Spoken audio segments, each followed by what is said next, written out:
Antes que nada, a todas, a todos, a todes, quiero contarles que, claro, mi mirada viene muy desde el periodismo, ¿no? Y eso es peculiar, porque uno diría, bueno, normalmente quienes están asesorando a las marcas son pues como expertos en marketing y expertos como en este parte de la comunicación, pero a mí me pareció muy interesante este ejercicio porque yo como creadora de contenido me he convertido en una experta en audiencias, ¿no? En audiencias digitales sobre todo, pero en audiencias en general. Y siento que muchas veces las marcas hoy en día les hace falta un poco de insight de parte de quienes construimos contenido y de quienes estamos en los medios amplificando y trabajando, digamos, de la mano de esas marcas.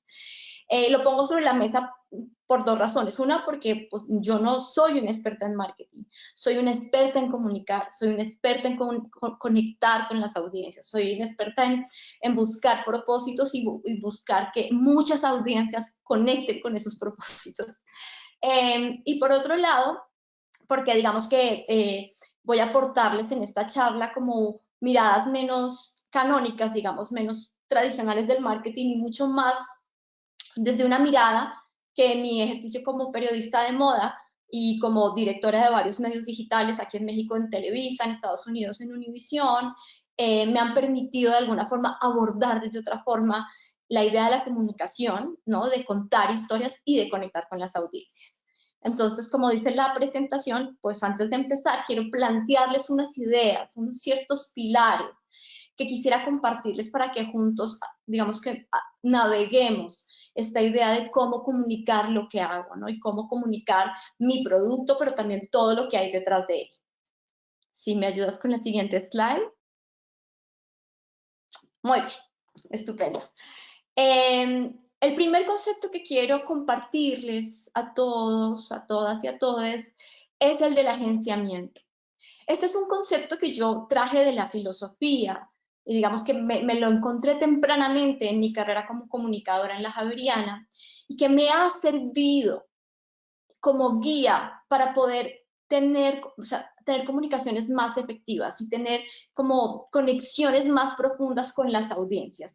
Es un concepto que lo que pretende es que en lugar de entender los fenómenos sociales o los productos, en virtud de sus definiciones, normalmente a mí me decían, tú eres una periodista de moda, ¿qué es la moda? Ah, no, la moda es el cambio sistemático del vestido.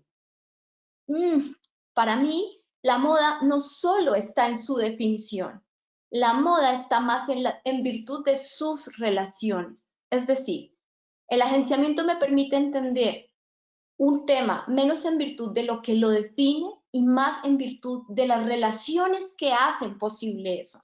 Y les puse ahí una foto de una abeja, porque es perfecto. Uno normalmente le dirían, defina su zapato, defina su, no sé, su medio de comunicación. Supongo que ustedes están en áreas muy diversas. Defina su emprendimiento.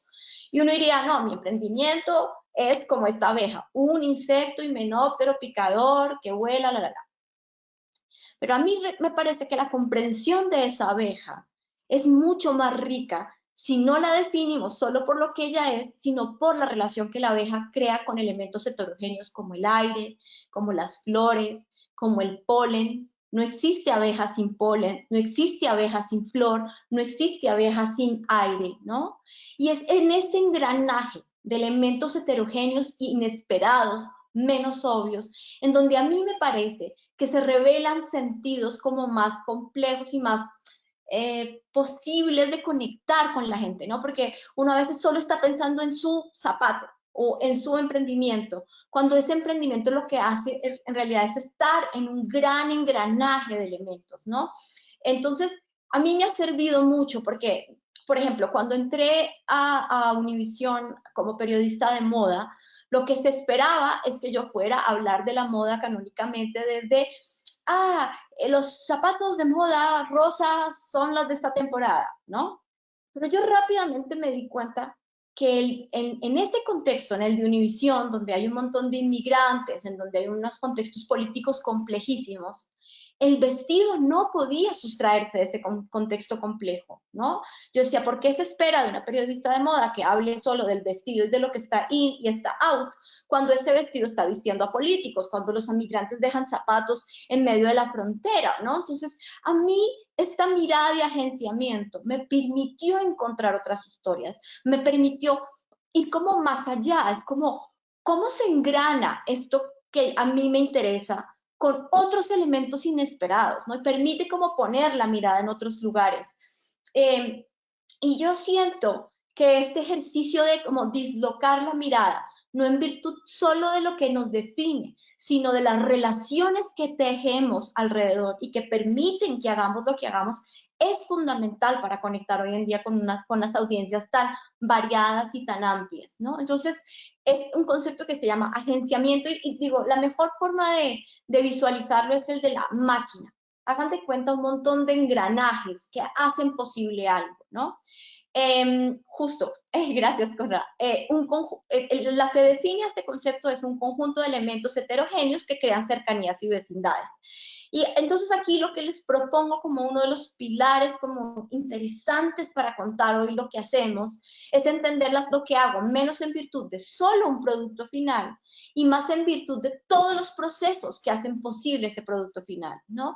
Porque yo siento que cada vez más estamos menos interesados solo en la cosa, estamos más interesados en la gente que está detrás de esa cosa, en el agua que está detrás de esa cosa, en la historia que está detrás de esa cosa, en los lugares a donde llega, ¿no? Entonces, es en esta cosa maquínica, heterogénea y diversa, donde siento yo que podemos encontrar unos sentidos más amplios de lo que hacemos, ¿no? Entonces, eso, el concepto de agenciamiento como un pilar, es cómo hago para pensar lo que hago, recuerden la abeja, no solo en virtud de que ella es un insecto, sino de que ese insecto es posible gracias a un montón de elementos, a un montón de engranajes que permiten darle sentido a que esa abeja exista, y cuando ponemos de cara todo ese engranaje, pues es muy interesante todas las historias que podemos contar.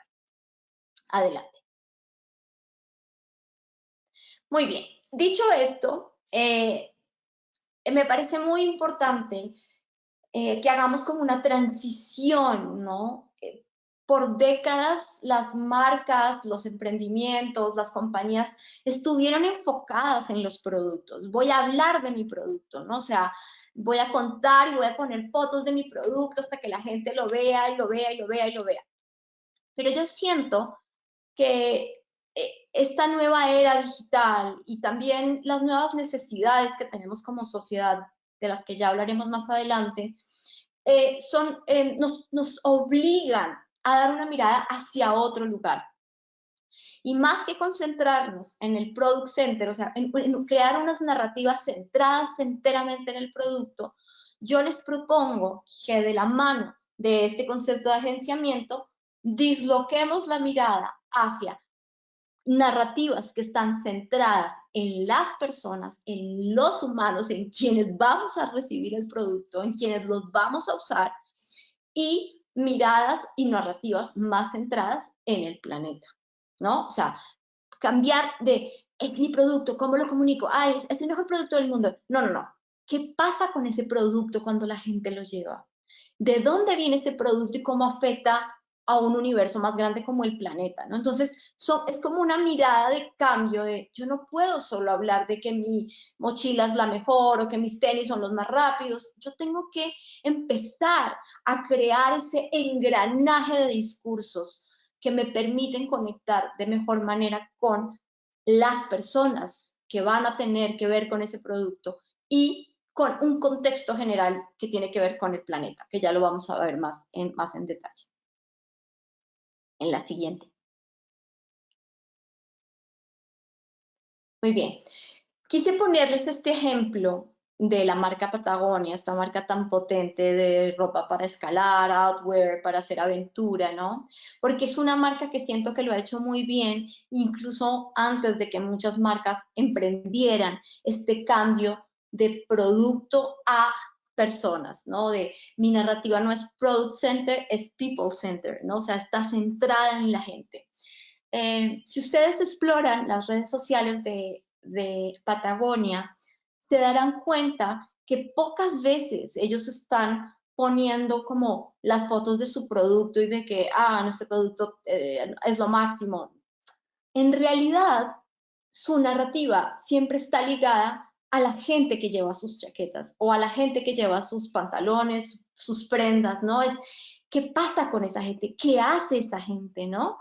Y es muy bonito porque cuando yo veo eso, me conecto con la gente y no me conecto necesariamente solo con el producto, me conecto con lo que esa gente hace, con lo que esa gente cree, con las formas de vivir que tiene esa gente. Y entonces esa chaqueta, esa camiseta, esos tenis dejan de ser solo chaquetas, camisetas y tenis y se vuelven dispositivos para algo más, ¿no? Dispositivos para poder vivir una cierta vida, dispositivos para hacer eco de una forma en la que yo pienso que debe ser el equilibrio, que debe ser el ejercicio, ¿no? Entonces, cuando ellos cambian la narrativa del producto a las personas y nos llevan, nos vuelcan a lo experiencial, y yo veo esta foto y me dicen, detrás se ve la bellísima montaña Mount Hout, y luego además está Nikki Rohan con su puppy, con su little puppy que se llama Bear, y uno dice, ay, yo me siento como ella, me dan ganas de estar en esa montaña, me dan ganas de sentir ese hálito de libertad,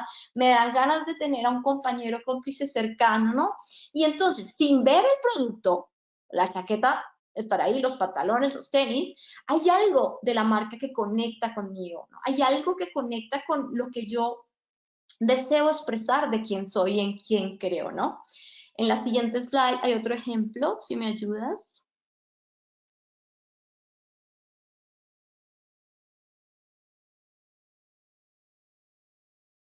Sí.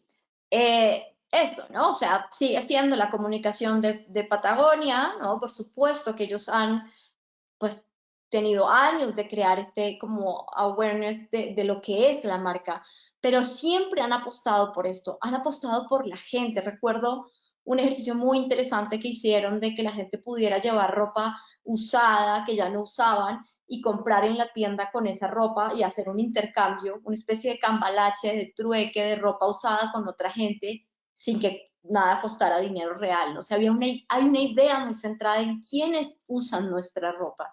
Y aquí, pues eso, tienen a dos chicas que están transportando una pesada piedra para un taller de construcción de mujeres, y tú dices, es que me encanta todo, me encanta el look, me encantan las chicas, me encantan lo que están haciendo, me encanta la razón por la que están jalando la piedra, ¿no? Entonces, a esto me refiero, cuando tenemos que dejar de pensar en los productos y pensar más en las personas, en las experiencias, en lo que esas personas van a vivir a través de, o con lo que se van a conectar, ¿no?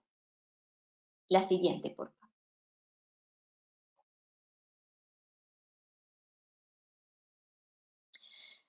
Muy bien.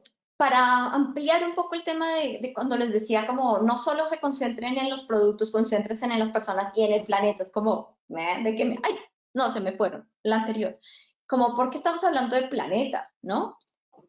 Y pues la verdad, chicos, chicas, chiques, yo creo que en este punto de la historia en el que estamos, ningún producto de consumo puede sustraerse de una narrativa planetaria, ninguno. O sea, no sé en qué trabajan, no sé si hacen cosas materiales, matéricas, o si hacen cosas discursivas, pero donde sea que estén, tiene que haber algún tipo de conciencia de cómo se engrana eso con los sistemas productivos de este planeta tan aporreado.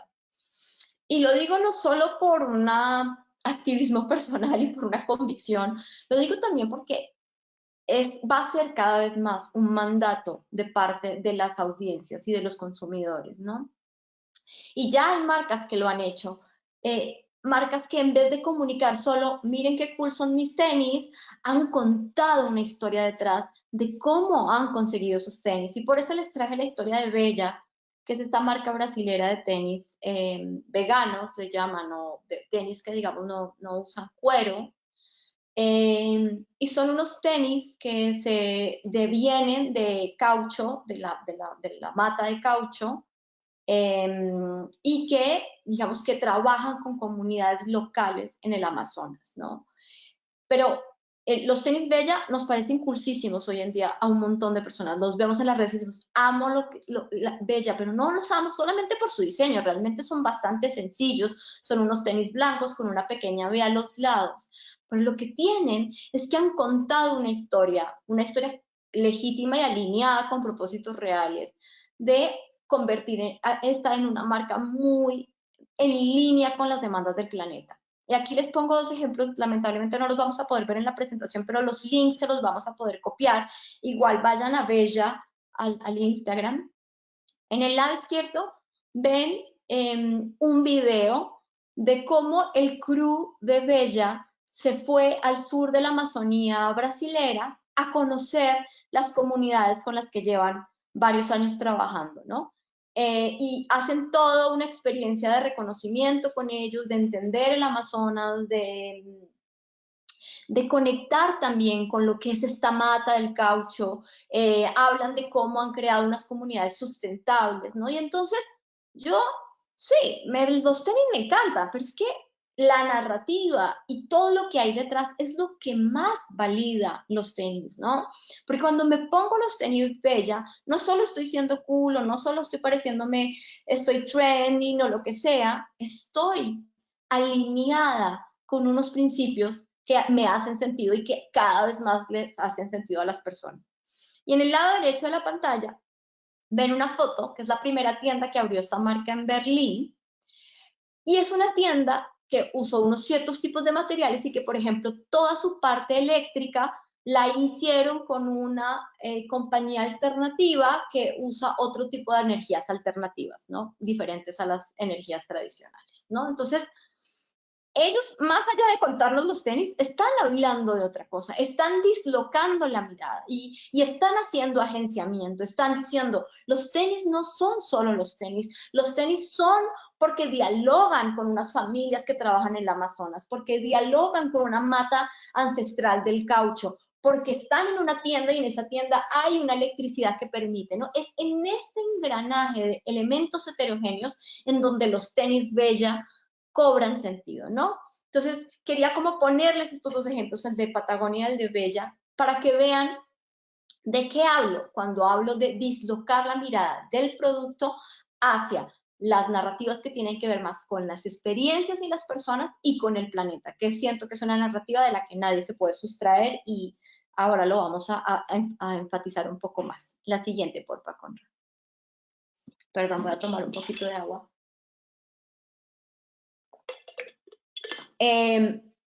Muy bien. ¿Por qué es importante este cambio de mirada o este cambio de narrativa? Esta es una idea que yo he ido descubriendo a lo largo de mi trabajo como periodista y como productora de contenido y sobre todo como alguien que ha trabajado en el mundo de la moda. Y es que hace mucho tiempo dejamos de comprar cosas. Todo consumo que hacemos hoy en día es un consumo de algo más inmaterial que la cosa. No podemos seguir pensando en comunicar solo los productos porque no consumimos solo productos. Si consumiéramos solo productos, las chicas no tendríamos 20 pares de zapatos en el closet, los chicos no tendrían 6 pares de jeans, porque pues si fueran por cosas, uno con una cosa tendría, con 2 jeans para vivir. Es claro que el capitalismo nos ha llevado a consumir cosas desde otro lugar, ¿no? Las cosas dejaron de ser las cosas y son un montón de, digamos, signos de lo que somos, ¿no? Por eso me parece muy interesante que piensen siempre al momento de comunicar sus productos que no están comprando cosas, la gente está comprando identidad, ¿no? En una sociedad en donde las grandes territorios donde se creaban identidades está muy maleable y es muy blando y muy móvil, hay muchas cosas que uno va a comprar de sí mismo en las cosas que lleva. Por eso les hablaba mucho de cómo hablan los tenis de mí o cómo habla esta chaqueta de mí, porque lo que se compra es identidad, ¿no? Lo que vamos a consumir Lo que hay afuera es un gran supermercado de la identidad. Hace rato dejamos de comprar cosas, eso pasó a principios de siglo, eso ya no pasa nunca más. Entonces, bajo esta idea, tengo que pensar muy claramente qué elementos identitarios, qué de mi grupo base va a conectar con mi producto, qué de su identidad se juega aquí, ¿no? Y esa identidad además cada vez es más activista, cada vez es una identidad menos callada y menos ajustada y cada vez más militante y cada vez más desafiante de los límites. Entonces las marcas no pueden seguir pensando en un consumidor ahí que lo único que quiere es cosas bonitas. No, no, no, no. Son consumidores activos, militantes, que están transgrediendo los límites del género, transgrediendo los límites de la raza, haciendo una cantidad de transgresiones que a veces las marcas se quedan ahí como viendo o queriendo hacer greenwashing, en vez de repensar sus productos y sus procesos para conectar con esas nuevas necesidades existenciales, ¿no? Entonces, muy importante esta idea, la de no compramos objetos, no compramos cosas, compramos identidad, ¿no? Entonces, para recapitular, hemos hablado de agenciamiento, hemos hablado de dislocar la mirada, dejar de solo pensar en producto y pasar a las personas y las experiencias, y eso ligado a una idea de no consumo cosas, consumo identidades. Muy bien. Esta es una idea que a mí me parece muy importante hoy en día, y es que si vamos a tener que hablar de los productos, vamos a tener que empezar a hablar de las materias, de lo que están hechas las cosas, ¿no? Por muchos años, por una cantidad de décadas, a los consumidores nos pareció transparente de qué estaba hecha la cosa. Posiblemente si ustedes hoy miran su ropa, desconozcan cuál es su proveniencia, no tendrán claro seguramente si eso es un tejido de plano o punto, si es un tejido orgánico, si es un tejido de poliéster sintético, o más bien es un tejido natural, ¿no? O sea, nos entrenaron para crear una gran distancia con la materia de nuestros productos, ¿no? Y yo siento, chicos, que este retorno digamos, de la preocupación por cómo se engrana lo que compro y lo que consumo con el planeta, es necesariamente una pregunta por las materias. Y por eso quise hacer énfasis en esto, porque creo que si ustedes hacen productos físicos, digamos, si no solo trabajan en lo discursivo, sino que producen cosas, hay una línea de contenido muy potente si podemos empezar a hablar de qué está hecho esto, ¿no? ¿De qué están hechos mis productos? La materia dice cosas, lo hemos olvidado, pero ese olvido no lo tenemos que sacudir, porque cada vez más de lo que está hecho, lo que hago, va a contar y va a alinearme, va a ponerme a mí en un lugar o en otro en la cadena de consumo. La materia dice cosas. Y cada uno de los consumidores tendríamos que preguntarnos de qué está hecho lo que llevo, porque de lo que está hecho lo que llevo habla de quién soy, ¿no? Y de cómo contribuyo o no a cómo está esta sociedad y cómo está el planeta. ¿Quién hace mi ropa? ¿No? Entonces, ahí hay que hacer una serie de preguntas de qué hay detrás de mis productos, qué manos, qué procesos y qué materias están detrás, porque comunicar eso es relevante, porque la materia comunica. Normalmente nos quedamos en los discursos y nos inventamos unos mood boards divinos y hacemos unos manifiestos de nuestras audiencias, pero luego, ¿qué hay detrás? ¿Cómo se hizo? Nadie se entera. Pues ahí hay unas líneas de contenido poderosísimas, porque la materia dice cosas. Muy bien. Y en consonancia con el slide que viene, es imperante que las audiencias empiecen a conectar con lo matérico, ¿no? Y ahí digamos que también les hago un llamado a ustedes como creadores, ¿no? De qué está hecho lo que estoy creando. Tiene que ser una prioridad, no solo en términos comunicativos, sino como propósito, ¿no? De cómo lo estoy haciendo. La siguiente, porfa. Muy bien. Entonces, antes de entrar en materia y de pensar en cómo lo hago, quería que tuviéramos estas ideas claras porque siento que ese cómo es más sencillo si uno tiene claro ese desde dónde está haciendo las cosas, ¿no? Desde dónde lo estoy contando.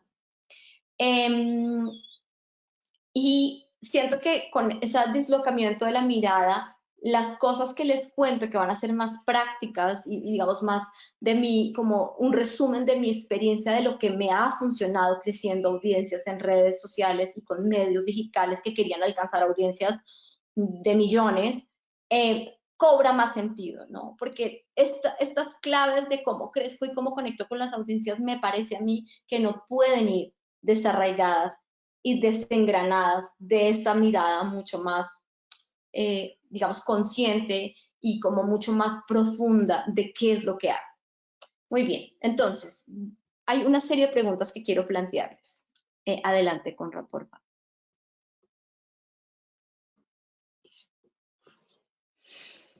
Muy bien. Lo primero es que al momento de comunicar lo que ustedes hacen, de contarle a las audiencias qué hacen y qué productos tienen, hay que ser conscientes de que ya nunca más compiten con solo empresas de su mismo sector, ¿no? Que eso era algo que, digamos que el marketing tradicional, pues, atendió por mucho tiempo y digamos que si uno hacía, pues, una bebida o si hacía una pieza de vestir o si trabajaba, competía con empresas de su mismo sector.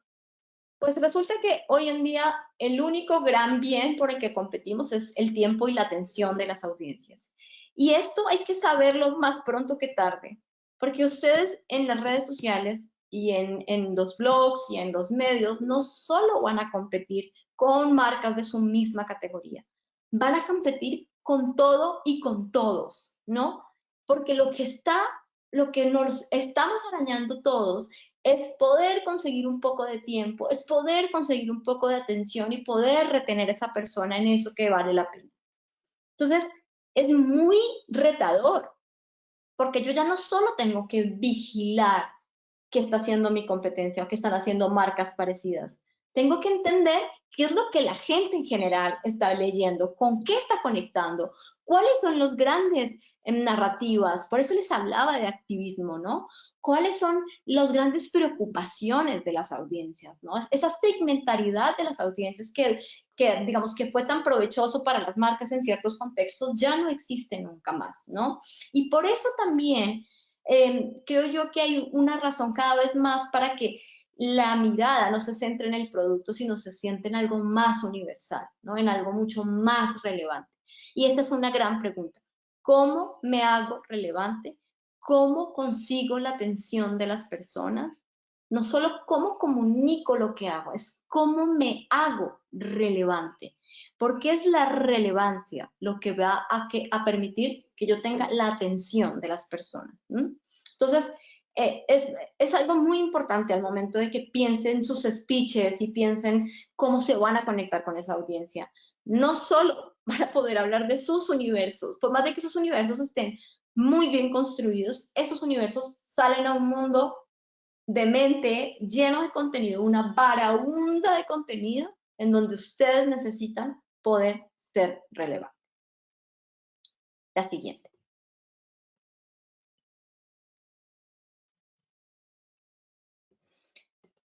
Esta es otra pregunta que, como les decía en toda esta primera parte, es fundamental para comunicar.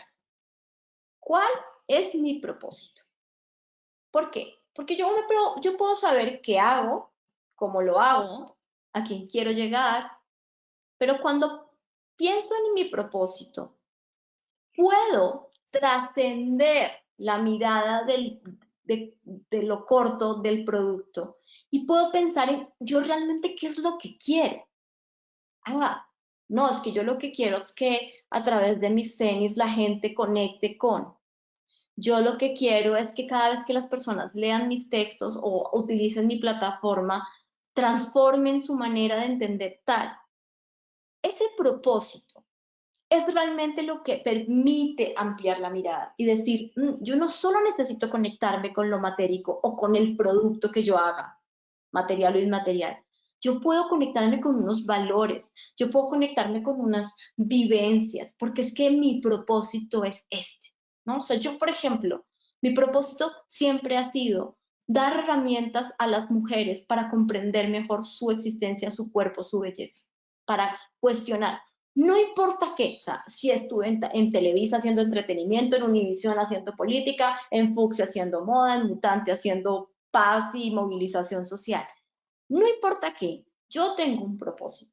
Y es un propósito que está clarísimo, que tiene que ver con las mujeres, que tiene que ver con el cuerpo, que tiene que ver con desentrañar creencias. Cuando uno logra formular un propósito general, un propósito marco, que marca todo, es más fácil elevar la mirada y decir, es que yo no solo me voy a conectar por aquí, me voy a conectar por aquí también, porque es que lo mío tiene que ver es con transformar la forma en que la gente se relaciona con la ciudad o con transformar la forma en que la gente siente su propio cuerpo o en fin, o sea, entonces cuando uno amplía la mirada y piensa en propósito, hace que la comunicación sea genuina y no sea como, ay, este producto está divino, pero ¿qué más le cuento? No, no, no. Antes de eso, pienso en mi gran propósito, en este propósito elevado que me lleva casi a otro nivel y que se materializa en eso que estoy creando, ¿no? Entonces, ampliar esa mirada permite encontrar narrativas muy estratégicas para conectar con las audiencias.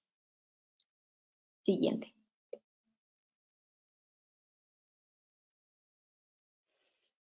Muy bien.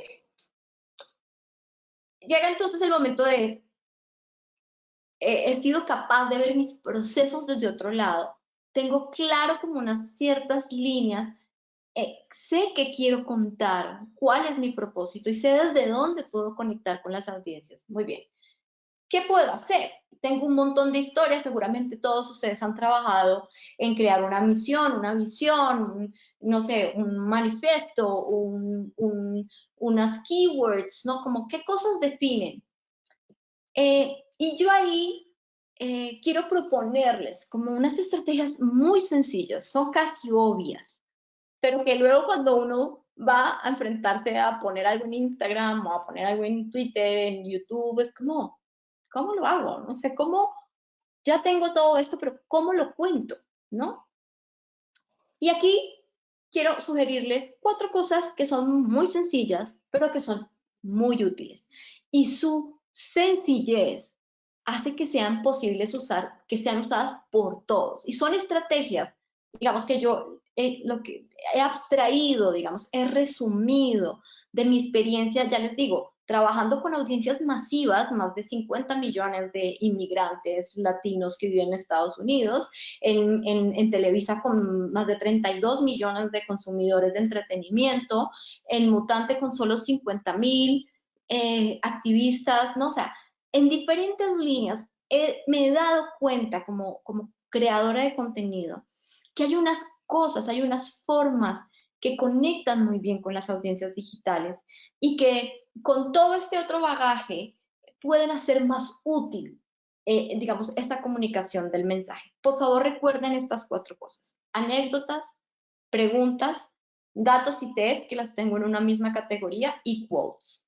Anécdotas, preguntas, datos y test, y quotes. 4 cosas que uno decía, ¿esto me están contando esto? Vamos a verlo en detalle. La siguiente, con Rafa.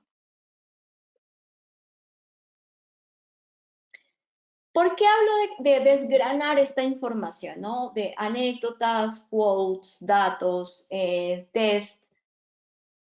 Porque hay que tener, digamos, mucha conciencia en que las audiencias se relacionan de forma muy lejana con los conceptos. Cuando uno le habla a una audiencia de el feminismo, el machismo, el aborto, son conceptos que la gente es como, uy, no sé, son muy complicados, son como que no lo entiendo, ¿no? Pero por el contrario, si entablamos, si desgranamos esos conceptos a partir de cosas mucho más cercanas, la gente entra a los temas, ¿no? Entonces yo siempre, cuando hablo con las marcas, les digo, ¿por qué están entrando desde el concepto? Hay que entrar desde el otro lugar, desde lo emocional, hay que entrar desde lo vivencial, de lo anecdótico, hay que entrar desde el dato que me permite conectar y me permite sorprenderme. Pero el concepto es muy complejo. El concepto está, o sea, y nuestro propósito es que conecte la gente con ese concepto, pero llegar y comunicar un concepto es muy complejo. Es muy complejo. O sea, si ustedes me dicen, ay, no, es que mi producto lo mejor que tiene es la sustentabilidad. No, usar el concepto de sustentabilidad es muy complejo. Es más fácil decir, ah, es que la luz que voy a usar en mi tienda viene de tal. Es que esta planta, ¿no? Desde lo más micro, desde lo más, desde el detalle, desde el dato, puedo crear conexiones más cercanas y directas.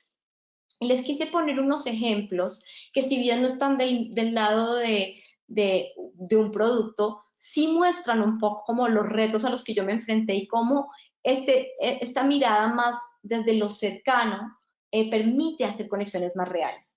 Estábamos en plenas elecciones presidenciales, Trump estaba recién elegido, de hecho, en el 2016, y su gran bandera era el muro que iba a dividir a Estados Unidos de México, ¿no?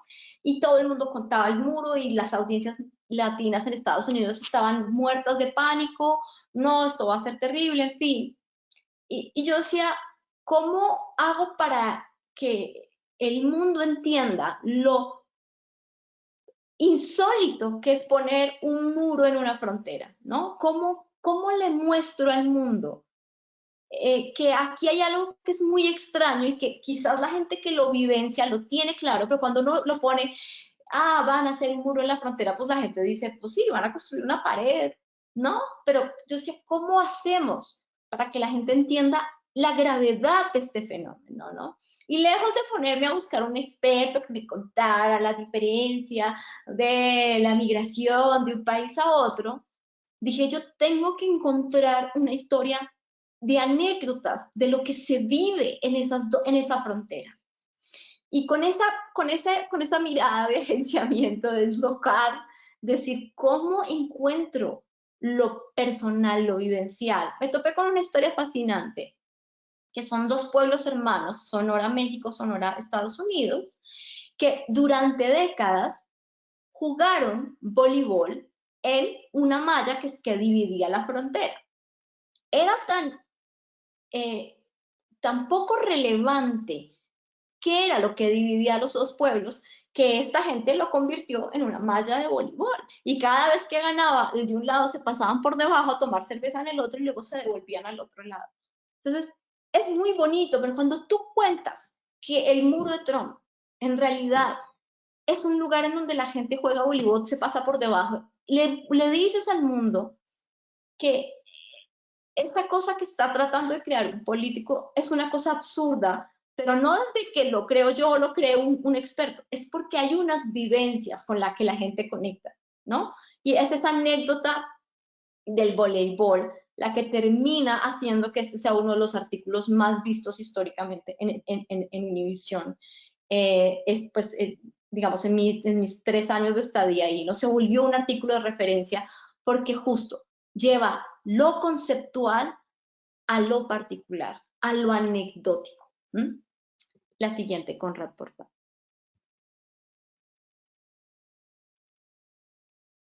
Este es otro ejercicio que fue fantástico, lo hice con Mutante, que es este medio de comunicación más alternativo colombiano, en donde me empecé a encontrar con unos textos muy canónicos que habían escrito, periodismo muy serio, y yo decía, esto está tan pesado que las audiencias no van a conectar.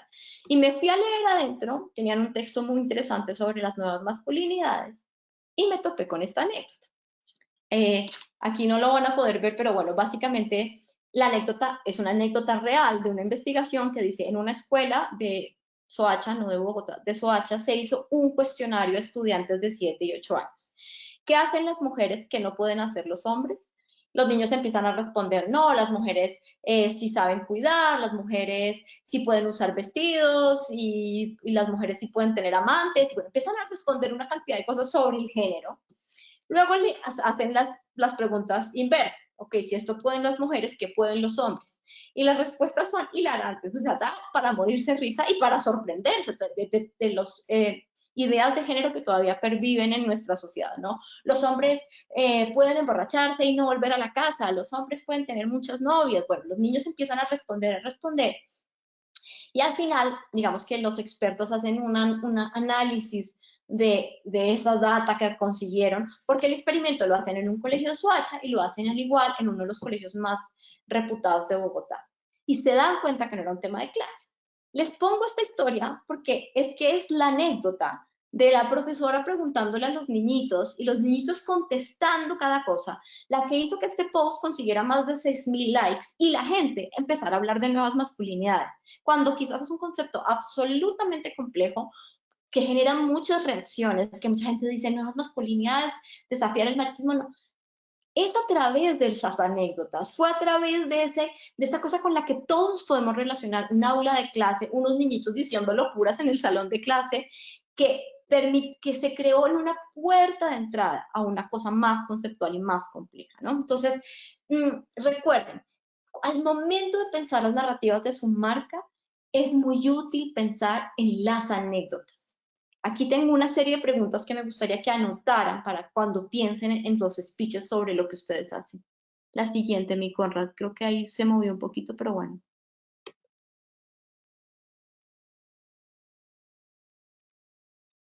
Esa.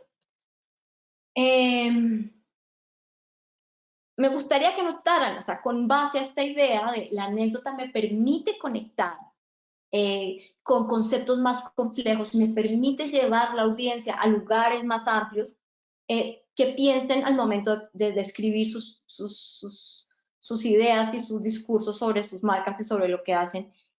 Y al momento de comunicarlas, por supuesto, ¿qué anécdotas hay en torno a lo que haces que pudieran sumar a la comunicación de tu marca?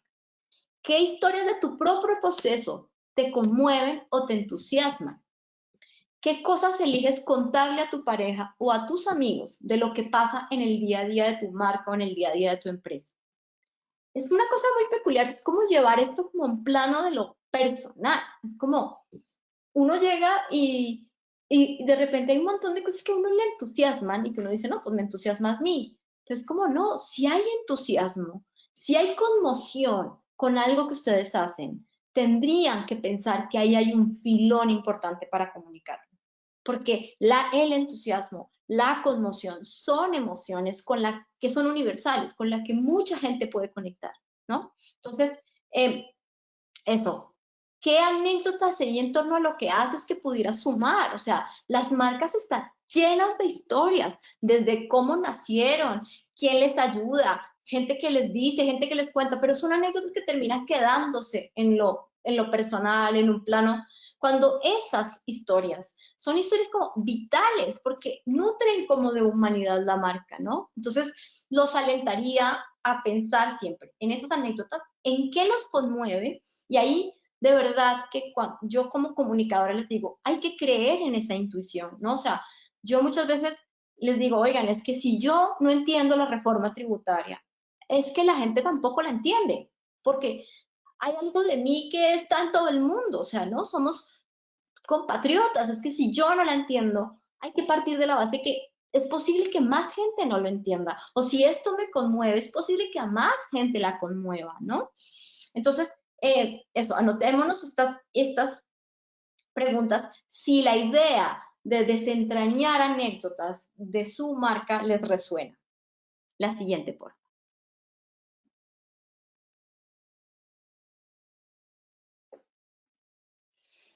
Esto es otra cosa que me he dado cuenta que les encanta a las audiencias. Y bueno, tiene una razón, ¿no? Las audiencias quieren responder y que les respondan preguntas.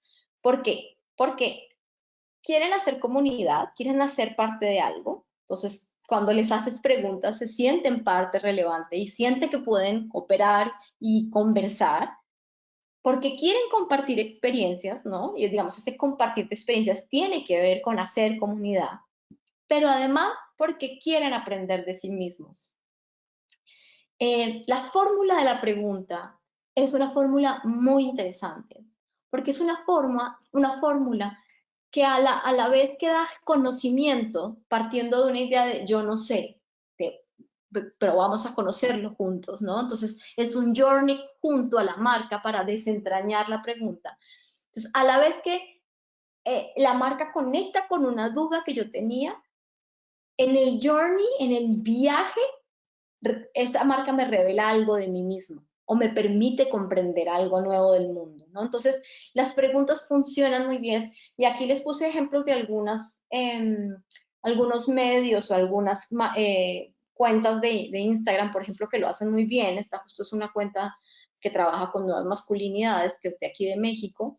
Y lo que ha hecho es cómo puedo decirle a mi pareja que no me siento cómodo cargando con todos los gastos. Esa pregunta, que es una pregunta que miles de hombres se deben estar haciendo, conecta con esos hombres y conecta con nosotras las mujeres, que son las que muchas veces están del otro lado, y nos vamos todos a leer la pregunta porque nos identificamos con la pregunta, pero porque queremos transformarnos en esa identificación, en el proceso de leer este post y decir, voy a entender un poco más de esto, ¿no? Entonces, es una estrategia muy útil usar preguntas, ya sea porque ustedes le pregunten a la audiencia, que eso funciona muy bien porque genera conversación, o ya sea que ustedes lancen preguntas que van a responderles a la audiencia y que son preguntas que ustedes intuyen, son preguntas universales, preguntas que la gente se está haciendo. Si quieren, veamos en la siguiente slide que hay 2 ejemplos más.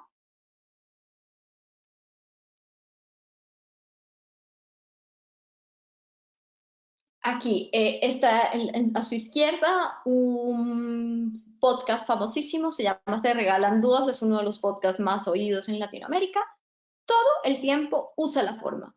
¿Cuál es ese sueño que tienes en pausa? Todo el tiempo está apelando a la pregunta. Y en el otro lado tenemos otra cuenta que es exitosísima, que se llama Maestría Emocional, y es ¿por qué sigues con alguien que no te hace tan bien? ¿No? Una vez más, la fórmula es la misma. Conecto con una pregunta genuina, colectiva, constante, entonces hay como una complicidad en, yo tengo esta pregunta también, y además la respondo, ¿no? Entonces piensen, aquí si quieres a la siguiente, Conrad.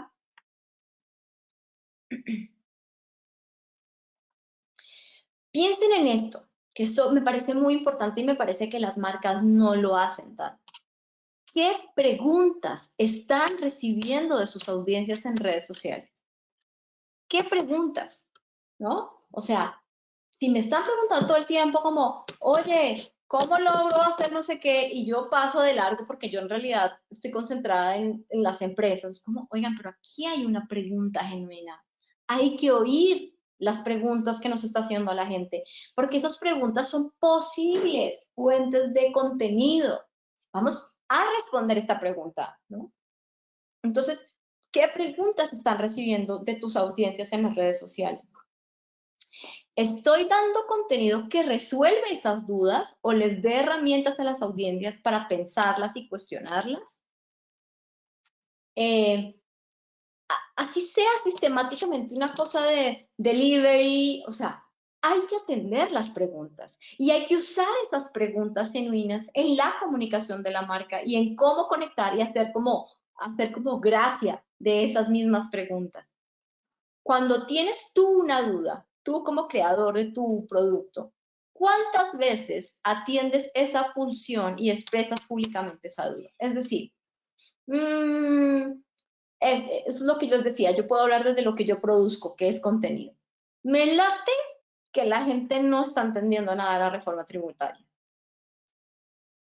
Yo me debería quedar con esa intuición, se la debería contar a mi gente de trabajo, la deberíamos explorar, ir a Google y decir cuánta gente está preguntando esto. O sea, las preguntas que les surjan a ustedes y que ustedes crean que, oye, me queda la duda de cómo estamos logrando conseguir que esto de verdad sea sustentable, o me queda la duda de si este color, las preguntas que tienen son muy importantes y ahí hay que hacerle como caso a la intuición porque la intuición es como muy universal, como si yo tengo esta duda, es posible que mucha gente de mi audiencia o de mis consumidores la tenga. ¿Cómo la uso? En vez de callármela y en vez de decir, alguien me la responderá, es cómo uso esa duda, esa pregunta para conectar con las audiencias. Y por último, en una versión mucho más activa, ¿qué preguntas le puedo hacer a mi audiencia? ¿Cómo converso mejor con mi audiencia? Porque yo también le puedo hacer preguntas. Y si en alguna aparecía, me rompieron el corazón, he roto un corazón porque preguntas genuinas, le puedo hacer preguntas a la audiencia con respecto a mis universos de contenido, a los universos de contenido que circundan mi producto, ¿no? Entonces, anécdotas y preguntas, ¿no? Oigo las preguntas que me hacen, oigo las preguntas que me hago en torno yo a mí mismo frente a lo que produzco y creo preguntas relevantes para conversar con mi audiencia. La siguiente cuenta.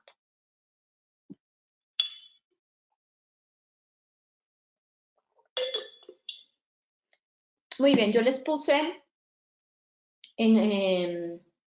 como en una misma categoría que son los test, que son como herramientas pedagógicas para poder, digamos, conectar con las audiencias. Y tiene un poco la misma función que la pregunta, ¿no? Es una relación con la audiencia. Hay algo genuino que tú y yo no sabemos y que juntos vamos a intentar resolver. Esta vez no es una duda, es un test, es una calificación. ¿Cuánto sé de una cosa, cuánto sé de otra, no? Y esto es una yo diría que de las herramientas más interesantes. Yo de marca la usaría mucho más porque la gente está muy dispuesta a ubicarse en ese universo, es decir, yo cuánto sé, yo cuánto he leído, o a mí qué talla me sirve, o a mí cuál es el zapato que me queda mejor, o cuál es la silueta, o sea, hazte el test, ¿no? Pruébalo, danos información y nosotros te vamos a dar información valiosa de vuelta, ¿no?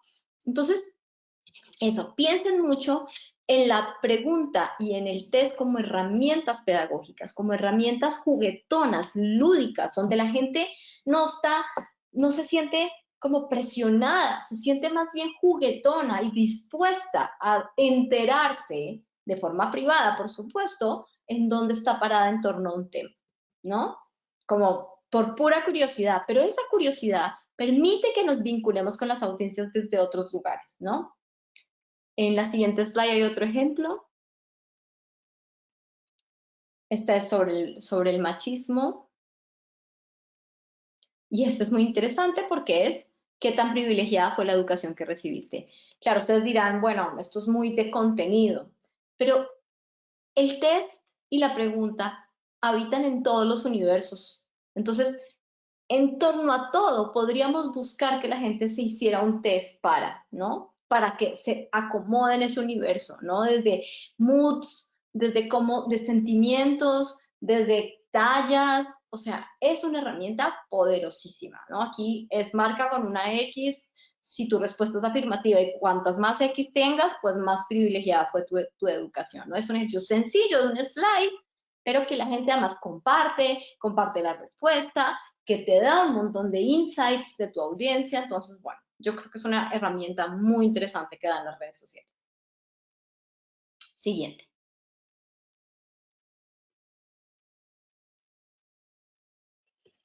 Muy bien. Otro elemento que resalto, hemos visto las anécdotas, las preguntas y los tests como herramientas pedagógicas, son los datos. Me parece que las marcas están llenas de data que no saben comunicar, ¿no? Que se quedan ahí, que las usan para allá, para adentro, pero hay un montón de información en términos de datos que podrían ser relevantes y que con la comunicación tan, digamos, diversa y disgregada que hay en las redes sociales se pueden usar y ser valiosos. A diferencia de lo que tocaba antes, que siempre tocaba contar unas historias por escrito largas o en audiovisual, pues hoy en día hay muchas maneras de contar las historias y los datos son lugares importantes para contar historias. Miren lo que hizo esta cuenta que es fantástica, se llama Pictoline. Básicamente cogió en el anterior la altura de todos los monachitos animados que más nos gustan y según Google cuál es su altura y les puso en un rango de alturas, ¿no? Entonces pues ves a Bob Esponja, a Buzz Lightyear y luego ves a la de, supongo que es la de esta película de Disney que ahora no me acuerdo, en fin, ¿no? O sea, ellos cogen un dato y lo vuelven una comunicación. ¿Cuántos datos tienen ustedes sobre lo que hacen que podrían ser expresados de forma divertida? En las siguientes slides hay otro ejemplo que es muy interesante.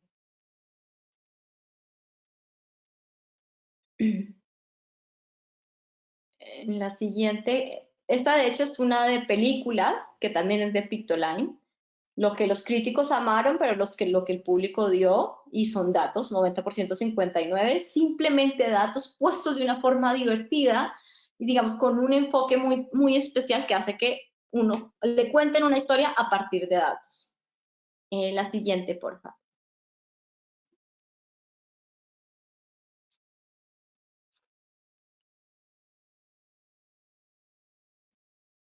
Bueno, a ver si la siguiente es una infógrafa fabulosa. Ahí está. Miren qué interesante. Las compañías que celebran el Pride mientras están donando a políticos homofóbicos. Y son ositos cariñositos mandando sus rayos de luz, terminando en un emoji de la caquita, y entonces ahí dice cuántas marcas, ¿no? Tal, tal, tal, tal. Una historia contada en 4 datos. Una historia completa. Este otro. Promedio de consultas al dentista por persona al año en cada uno de estos países. En Holanda, en Canadá, en Francia, en Estados Unidos, ¿no? Con el número de los dientes. Es pensar en los datos. ¿Cómo puedo expresar los datos? ¿Qué datos son relevantes? Y no solo estoy hablando de datos numéricos. Si quieres, Conra, vamos a la siguiente slide.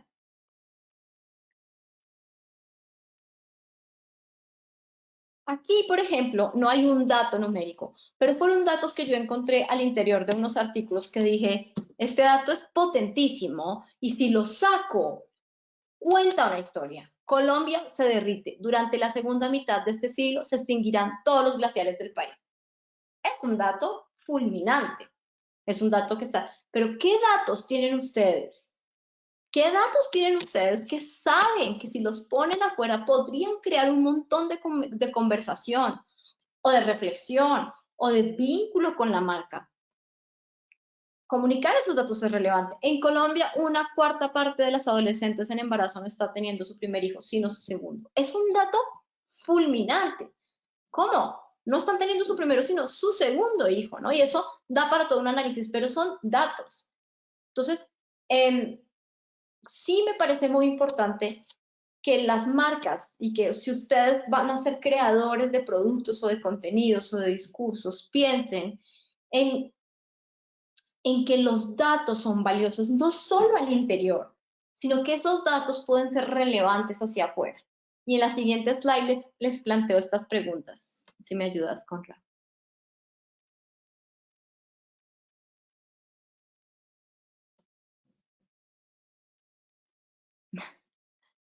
Sabes que esta pres va un poco lenta. Muy bien. Esta es una cosa que les digo yo como periodista. Las marcas podrían recibir mucho más free press, es decir, cubrimiento gratuito, exposición mediática, si supieran usar toda la data que tienen de forma oportuna y comunicarla de forma estratégica. Yo digo, toda la data que debe tener sobre pelo las compañías de champú y jabón, tiene un montón de data. Entiendo que no quieran compartir data fundamental de competencia, pero hay un montón de insights súper relevantes, que es que si a mí me los entregaran, yo de periodista sacaría un montón de insights, de curiosidades, de existen 4 tipos de pelo rizado, ¿no? Cosas de ese tipo que las marcas saben, pero que no comunican, ¿no? Y que a mí me parece muy importante, chicos, que esas, y chicas, que esas datas se conviertan también en formas de crear alianzas con los medios para que los medios hablen de ustedes. Cada vez que alguien quiera hablar de innovación, cada vez que alguien quiera hablar de zapatos, llamemos a esta gente porque es que esta gente no solo produce zapatos, sino que tiene un montón de información, un montón de análisis, un montón de data. Y así, no solo recibir artículos promocionales, sino colarse en reflexiones relevantes al momento de hablar de ciertos temas, ¿no? Es decir, yo hice un artículo sobre los Night Cortés y su relación con la Mara Salvatrucha, que es esta pandilla de la MS-13 en Estados Unidos. Otra de esas miradas dislocadas de ver las pandillas a través de sus tenis. Pues era muy interesante poder oír a las marcas y que contaran su historia detrás de unos tenis y cómo esa historia se había reconfigurado. O sea, meter en un artículo la voz de una marca es hacer que esa marca se vuelva cercana, como, esta gente seria, esta gente además habla de estos temas, ¿no? Entonces, ¿qué de la data que tienen podría ser relevante para los periodistas, para crear más relaciones, para crear más vínculos, para que no solo me toque regarles, para que sí, por favor, me saquen un articulito ahí promocional? No, no, no, no, yo soy relevante sobre lo que hago. Cuando escribas temas de esto, me tienes que consultar. Cuando hables de estos temas, búscame a mí, porque yo tengo data y sé comunicar esa data. Muy bien. Y para terminar, la siguiente.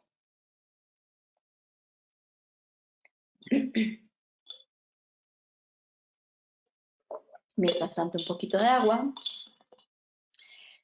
Nos quedan los quotes. Esto sí que es como, ¿de verdad me están dando esto en una clase? Sí. ¿Cuántos de ustedes han compartido un quote en sus stories? Todos.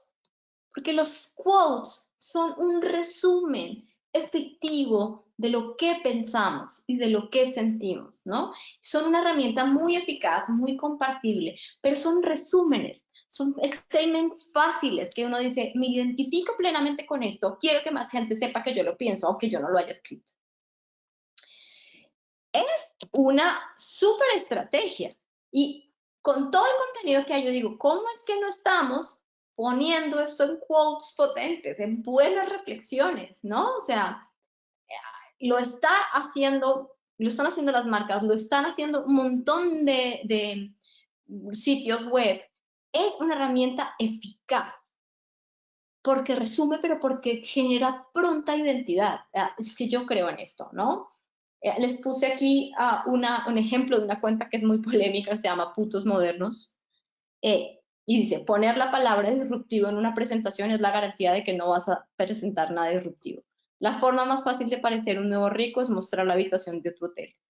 Cubiertos de bambú, un 70% más sostenible, un 80% más inservible, ¿no? O sea, van haciendo como sentencias. Ellos apelan al humor y a la ironía, tienen esta cosa española un poco rancia, que pues les va muy bien en su comunicación, pero deja claro que la frase, el quote, tiene relevancia. Y no en vano todos hemos compartido al señorcito este que se para con sus cartones y dice, no me muestras más tus playlists de Spotify, ¿no? O sea, porque esa sentencia es algo en lo que yo creo y con lo que me conecto y es así de sencillo, ¿no?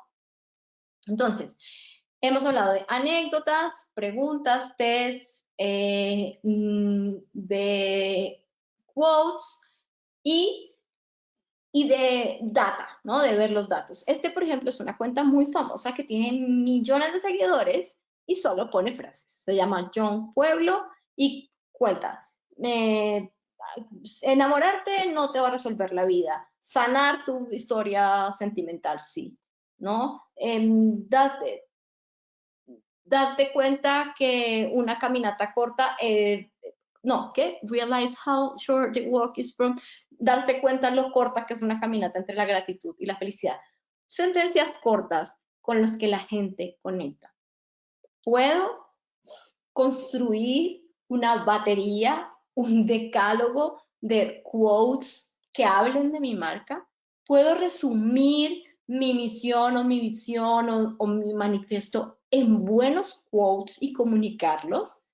En vez de ponerme una cosa súper pesada, puedo volverlos simplemente sentencias que la gente comparta. La siguiente, por favor. Este es otro ejemplo. que lo que hace es pedirle a la gente que les dé frases. Y la siguiente es el bonus track, yo creo que ya para terminar. Muy bien, entonces, hemos visto como un universo, primero como de propósito, mirada, de desde dónde miro, luego de cómo lo hago. Y finalmente quería como dejarles estas reflexiones y sobre todo pues esto que lo veo yo como constantemente en cómo han ido evolucionando las audiencias y qué conecta realmente con esas audiencias.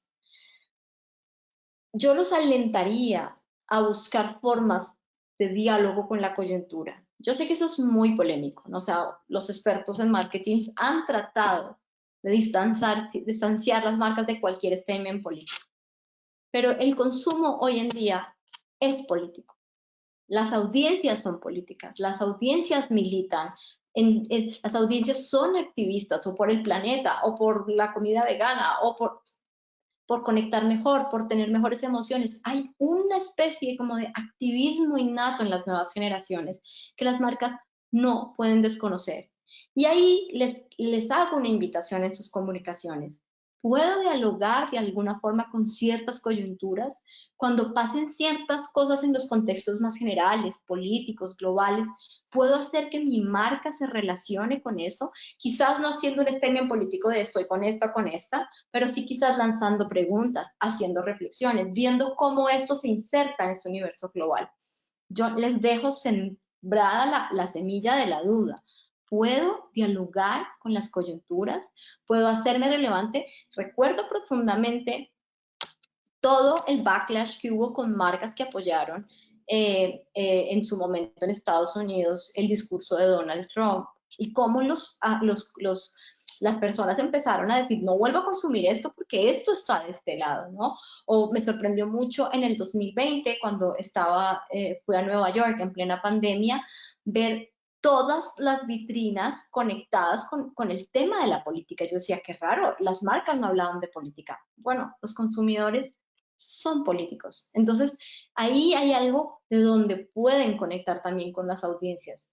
Si hay un tema noticioso en tu campo de producción y se alinea con tu propósito, úsalo. Cada vez buscamos más puntos de vista. El consumidor es cada vez más activista.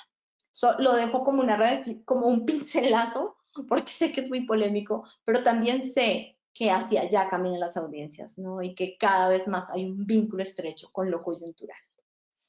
Muy bien, pues este es un poco este universo amplio, pero por lo menos como con insights que siento que pueden servirles en su día a día y en su construcción de comunicación con las audiencias. La cultura es de todos. Ministerio de Cultura.